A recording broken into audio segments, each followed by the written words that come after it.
वो नहाने चला गया। जब वापस आया तो उसने देखा कि बाथरूम के शीशे पर भाप जमी हुई थी। हालांकि उसने गर्म पानी इस्तेमाल ही नहीं किया था। उसने हाथ से शीशा साफ किया और उसका दिल धक से रह गया। भाप में उंगलियों से लिखा था, भाग जा यहां से। राज ने झटके से पीछे मुड़कर देखा। कमरा खाली था। दोबारा शीशे की तरफ देखा। अब वहां कुछ भी नहीं था। रात 12 बजे। टीवी अपने आप चालू हो गया। स्क्रीन पर सिर्फ सफेद शोर था। राज उठकर बैठ गया।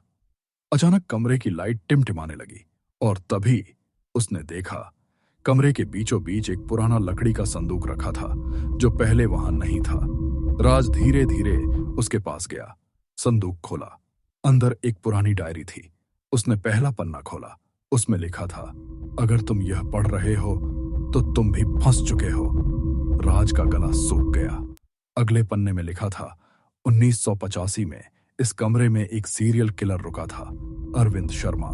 उसने इस कमरे में 53 लोगों को मार दिया। राज के हाथ कांपने लगे। अगली लाइन पढ़ते ही उसका दिल रुक सा गया। मैं 54वां हूं और अगर तुम यहां हो तो शायद तुम अगला हो। तभी पीछे से एक भारी आवाज आई, तुम 55वें हो। राज ने धीरे धीरे पीछे मुड़कर देखा। अंधेरे में एक आदमी खड़ा था, लेकिन उसका चेहरा पिघला हुआ, आंखें लाल, हाथ में जंग लगा चाकू। अरविंद शर्मा। अचानक दीवारें धड़कने लगी, प्लास्टर टूटने लगा और अंदर से चेहरे और हाथ बाहर आने लगे। दर्जनों चेहरे, सभी दर्द में चीख रहे थे। राज ने संदूक में हाथ डाला।